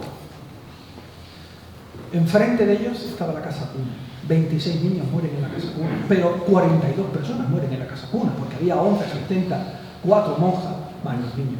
42 personas mueren en este lugar. Todos tienen nombres y apellidos, son huérfanos, pero tienen nombres y apellidos, son personas. Todos fueron enterrados en un nicho. No hubo fosas comunes, se habla de miles de muertos. No hubo fosas comunes. El ayuntamiento les pagó los nichos a perpetuidad a todas las víctimas de la explosión. Y los niños huérfanos, que no tenían nadie ni familia que los reclamara, todos están plenamente identificados. 2 meses también, o 3 meses antes de la explosión, sería seguramente junio del año 47, están vestidos para ir al Corpus. Aquí está la foto de los niños de la casa cuna, con estas edades, 2 años, 3 años, con 11 meses, con 2 meses mueren los niños de la casa cuna, con estas asistentas que son los que los cuidaban a cambio de un techo. Pero también hay heroicidades de solidaridad. Por supuesto, principalmente el Pascual Pérez Conquera, que salió de aquella casa Cervantes número 1, va corriendo, deja a sus niños que se estaban bañando en la bañera, a los 2 mayores, que son los únicos que habían nacido, se va a defensa submarina, observa su barco a distancia, sabe que no le pasa nada, le dice al cartero que tenga el barco preparado por si hay que arrancar motores y salir pitando, o hace falta utilizar los focos de los barcos. Se va hacia arriba, se encuentra a Joaquín Cantero en la puerta, esperando con el coche, como le había dicho al almirante. Entra adentro, le dice Cantero que el almirante anda por ahí dando vueltas, intentando ver dónde se produjo la explosión. Él tira por otro camino, encuentra el sitio correcto, baja al almacén de minas número 2 y se encuentra que efectivamente hay llamaradas pegadas a las minas.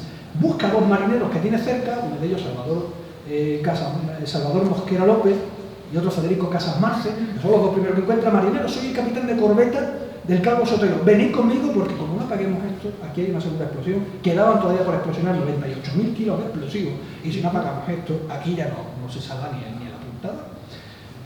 Bajan los 3, Pascual Pérez se tira el primero sobre este almacén de minas número 2. Aquí vemos la altura del muro, allí al fondo, a la derecha al fondo, vemos la altura del muro, hay más de 3 metros y tiene que caernos en plano, sino sobre una escombrera. Él se tira el primero, se tuerce un tobillo, al caerse pone la mano en una de las minas y se quema la palma de la mano, y las minas estaban muy calientes.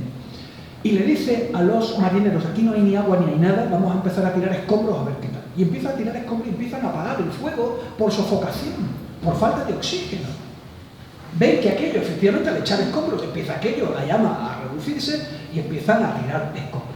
Cuando ven venir a todos los marineros que habían salido de Franco localidad y habían ido a pasear por Cádiz, a medida que los van viendo, lo que ven son siluetas, porque todo está oscuro, sabiendo la luz, sabiendo el agua, empiezan, marineros, venid, y entonces llega lo que se llama el grupo de Peri, que es un grupo de unos 9 marineros que acompañan a Peri ya a seguir apagando aquello tirando escombros.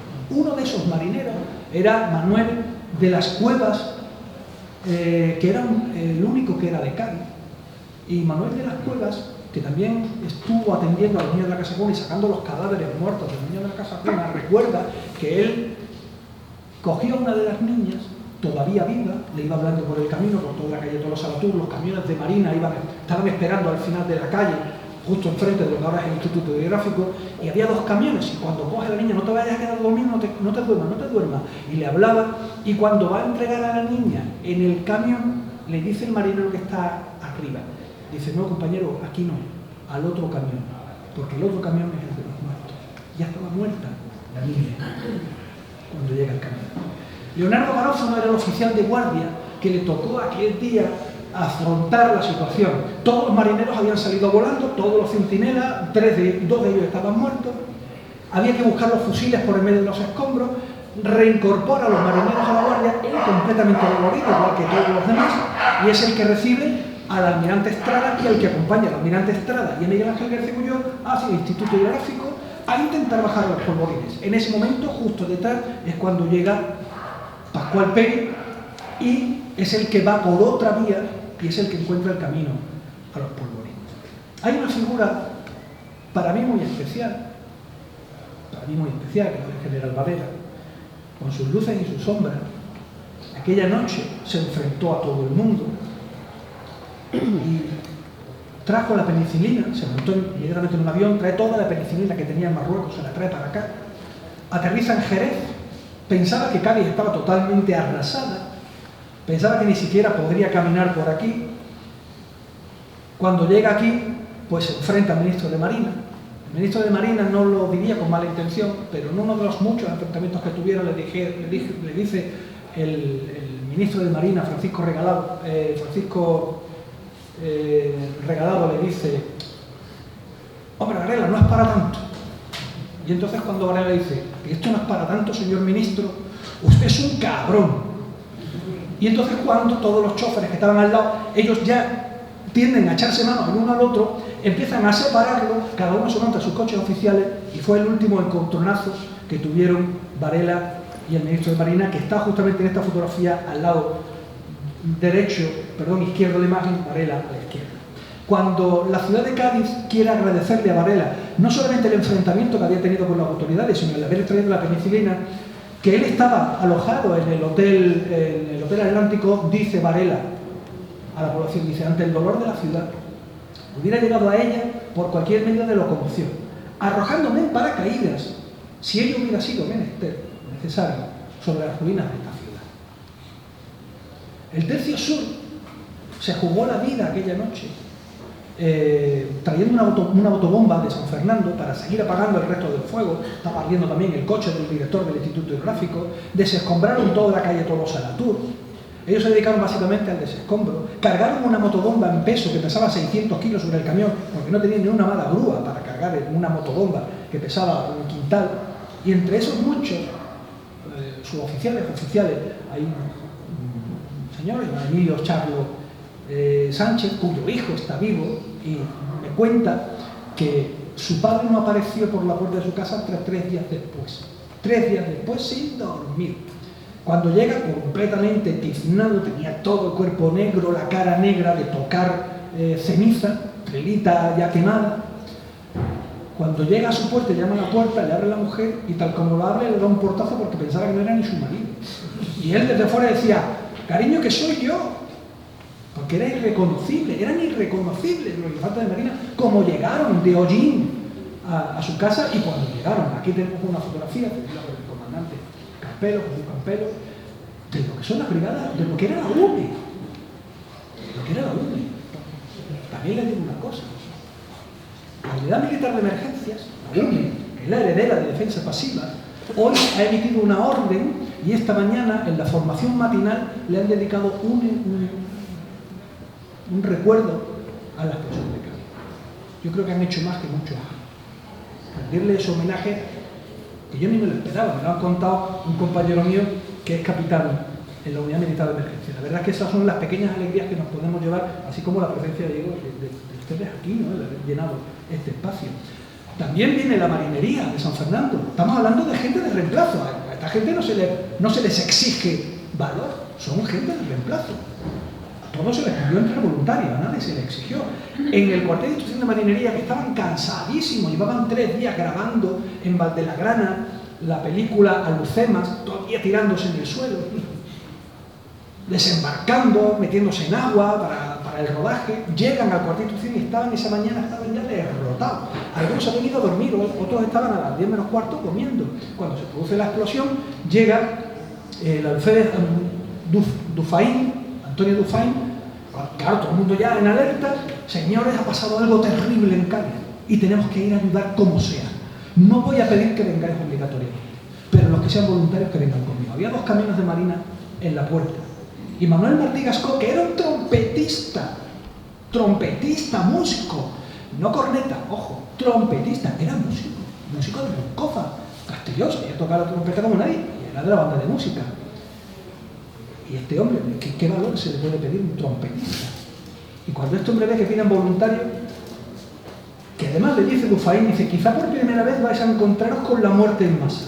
Los que tengan miedo que se queden y los que no, que se suban conmigo al camión que nos vamos. Y entonces el trompetista dice, pues yo me voy con el camión. Y detrás de él, pues siguieron todos los demás. Los madrid, porque si son el trompetista, pues no como todos, ¿no? Y se fundieron los 60, pero claro, yo no se imaginan lo que se iban a encontrar. Cuando se suben a los escombros de la casa cuna, que el primero que sube es un marinero catalán, hacen una cadena humana y empiezan a bajar los cadáveres de los niños. Me cuenta, me contaba, y sigue vivo, sigue vivo. Y nadie se ha acordado de él. 96 años, Moncofa, Castellón, ahí está esperando que alguien le mande una carta de agradecimiento y le nombren hijo adoptivo de esta ciudad, un WhatsApp, algo, 96 años. Este hombre me cuenta que en esa cadena humana el primer niño que le ponen en sus brazos es un niño de 2 años partido en 2, literalmente partido en 2. Todos empezaron a llorar en la cadena humana, destrozados, y al final este hombre pensó y le dijo a los compañeros, mira, como nos ponemos a llorar toda la noche, aquí no vamos a salvar a nadie. Entonces se recomponen todos y empiezan a seguir bajando niños. Otro marinero, que es José Marroquín Roldán, que está en el puerto de Santa María, ya está esperando la muerte, según me cuenta hoy su hija. Le queda muy poco. 96 años tampoco, también está esperando el WhatsApp. Alguien que le diga desde aquí, gracias por lo que hicisteis. Ya no digo mandar al hijo adoptivo, un WhatsApp. José Marroquín Roldán pidió en la mañana del 18 de agosto, ahí está al pie del documento, el 18 de agosto del 47, pide un permiso de 1 semana. Él trabajaba en lancha rápida, justamente allí. El segundo almacén de minas. Lancha rápida es el segundo almacén de minas. Ellos veían las minas, las tocaban todos los días. Y esa mañana pide un permiso celular. Se va al puerto de Santa María y desde el cine del puerto de Santa María ve la explosión y el hongo. A la mañana siguiente le mandan venir y empieza a desescombrar toda la calle Toros Salatú. Después de hacer todo el trabajo, durante 2 meses permanece ingresado inmóvil, quieto, porque la impresión que le ha causado le ha provocado tal estado que no se podía ni mover. Él veía personas pero no podía ni hablar ni moverse en el hospital. Tenía una crisis de ansiedad. Se salvó la vida y a su compañero Tudela, su amigo Tudela, que era sanluqueño, le dice a Tudela, esta noche la guardia te la vas a hacer tú, la que me toca a mí la vas a hacer tú. Tudela hizo guardia en lancha rápida.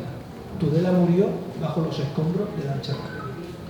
En lugar de su muerte, el destino quiso que él se librara y su compañero. La Guardia Civil hizo un trabajo extraordinario.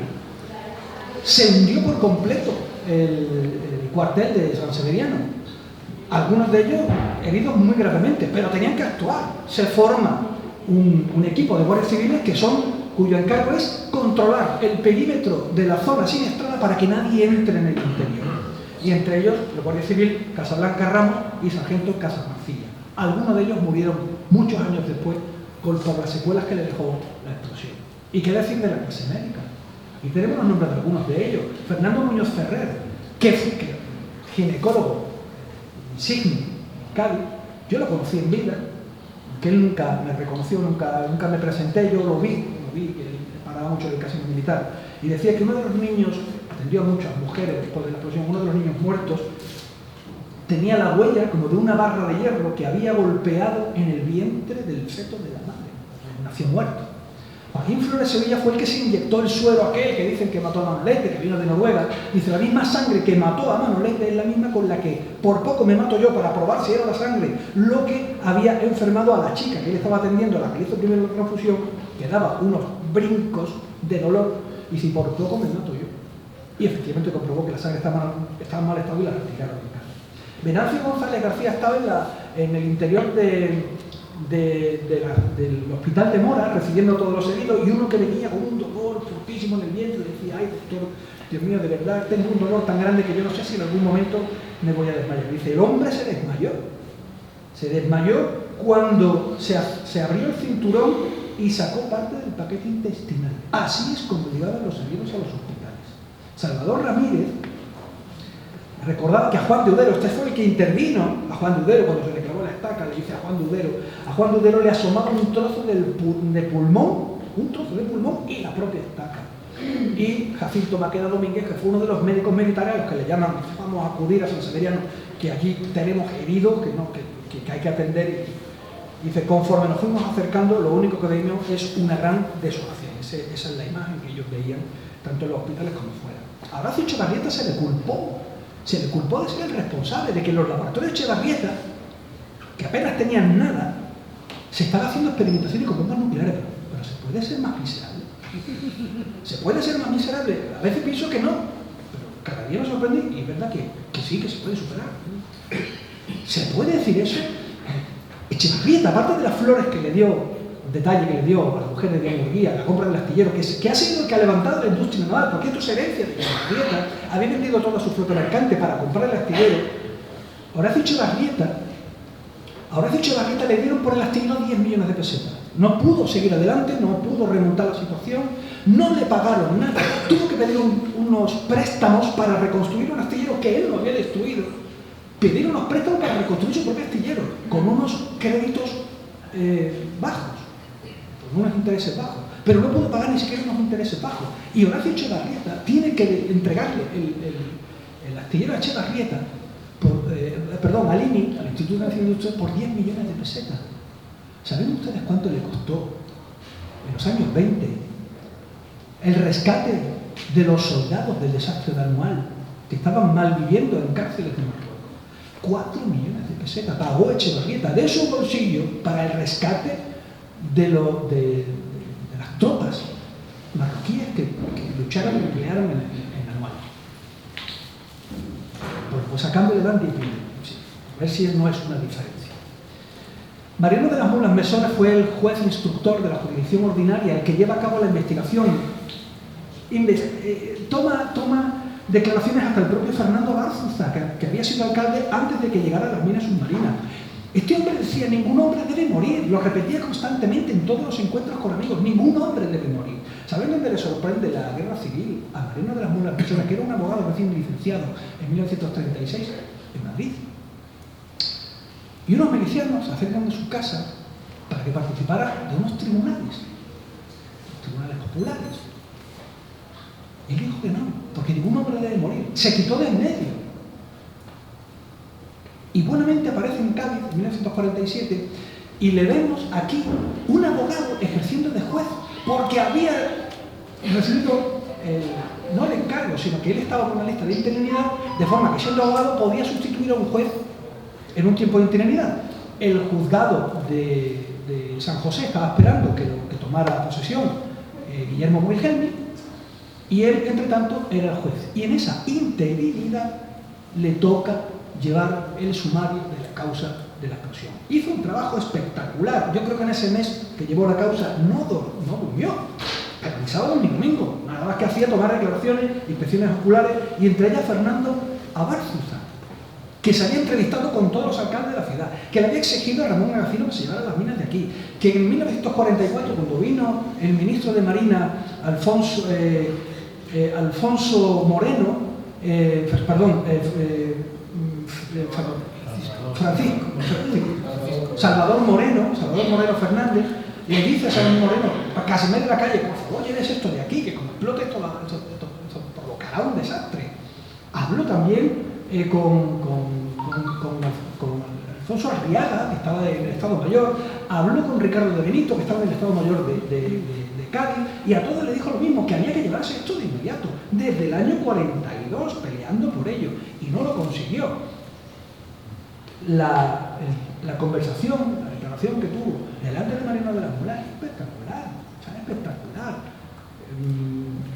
Por desgracia, ya no tenía remedio. José María Pemán, también con su luz y su sombra, también se encargó aquel día de tomar nota en los hospitales de la gente que iba ingresando, porque no había gente ni siquiera para tomar los nombres de las personas que ingresaban a los hospitales. Y él con su familia se trasladan allí y efectivamente se dedican a eso. Forma parte de esa reunión que el día 20 de agosto de 1847 por la tarde se celebra en el Ayuntamiento de Cádiz con todas las fuerzas vivas de la ciudad, incluidos los intelectuales, y entre todos elaboran una carta en la que el día 20 de agosto le piden al jefe del Estado una reparación moral inmediata por las causas y las consecuencias de la explosión. Todavía estamos esperando 75 años después a que venga un ayuntamiento a recordar lo que el ayuntamiento dijo hace 75 años. Queremos una reparación moral. Y la reparación moral es que se reconozca la responsabilidad, no pasa nada, sabemos que es un accidente. Un accidente que está en un contexto que casi lo explica. Pero que se reconozca, porque si no se reconoce la responsabilidad del accidente, seguiremos hablando de que han sido los comunistas. No han sido los comunistas, no han sido los anarquistas, no han sido los elementos opuestos al régimen, no ha sido Echevarrieta, no ha sido la experimentación nuclear, ni la Alemania nazi. Ha sido un accidente militar. Ya le ha pasado otras veces. No pasa nada porque se reconozca hoy en día. De hecho se reconoce, pero no oficialmente. Se reconoce internamente. Se reconoce cuando hablamos con toda honestidad, fuera de micrófono y fuera de un ámbito público. España se portó extraordinariamente bien. La ayuda humanitaria vino de todas partes. Aquí tenemos el puerto de Barcelona, el Ebro, destino Cádiz, con todos los víveres, ropa. Este recorrido, que menos que un agradecimiento a los que han mantenido vivo este recuerdo, con su trabajo, con su esfuerzo. Todos los investigadores que han escrito algún libro, alguna publicación, que se han esforzado por esclarecer la verdad de lo que ocurrió. Miguel Ángel García Díaz, Jesús Núñez Calvo, esto muchísimo sobre la Guardia Civil, muchísimo sobre la actuación del Tercio Sur, en particular de Antonio Victori, que era el teniente coronel que vino con ellos.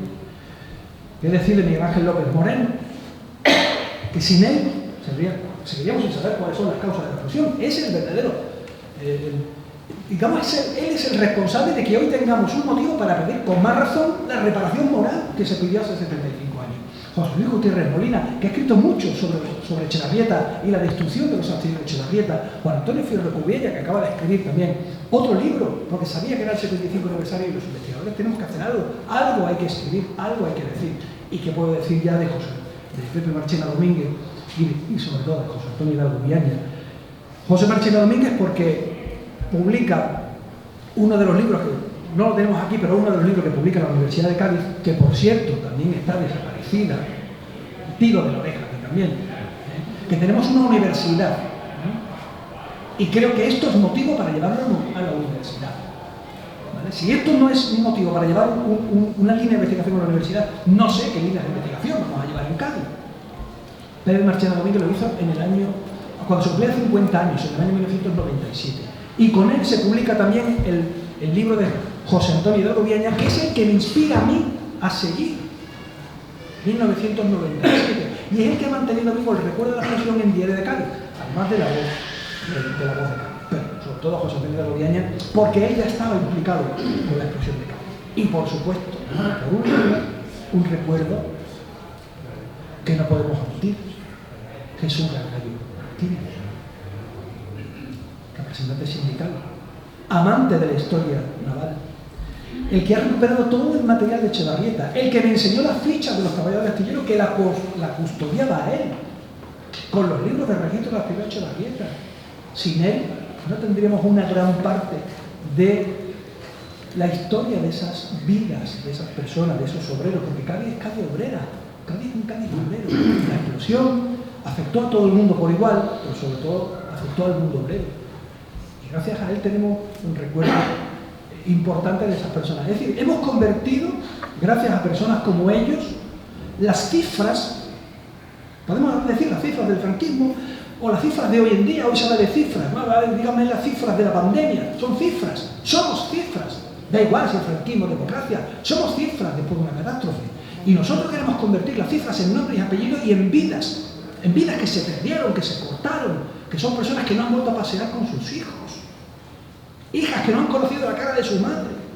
Eso es la explosión de Cádiz. Y si después de 75 años, esto no es que nos dé pena, si no nos da indignación, si no sabemos hacer nada más que una ofrenda floral, mal andamos. ¿Qué nos espera? Seguiremos siendo cifras, números el resto de nuestra vida. Yo estoy indignado verdaderamente hoy, pero al ver la presencia de ustedes, la verdad es que me llevo otra sensación. Hoy por lo menos no me voy a acostar amargado. No me voy a acostar, gracias a ustedes, porque cada uno de ustedes vale por 1000, lo he dicho antes.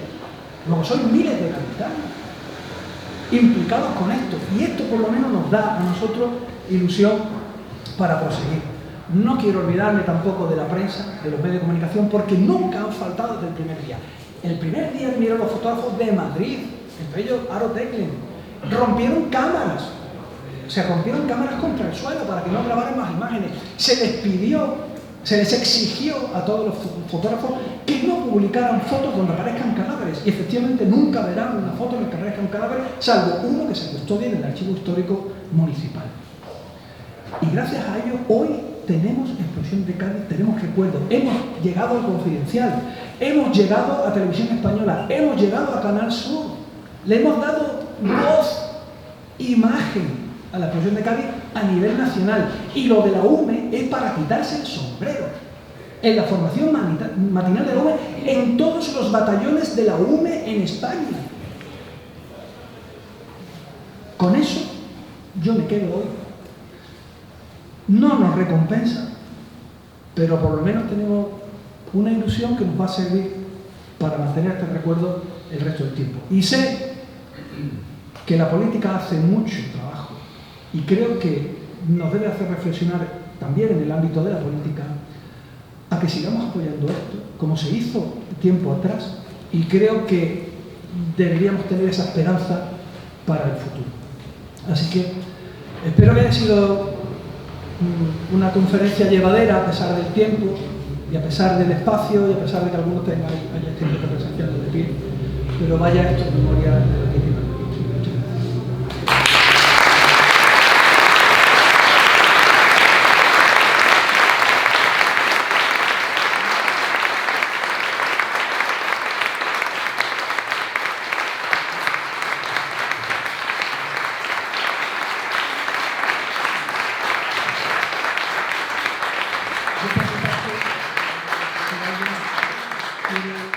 Comentar algo, si alguien quiere.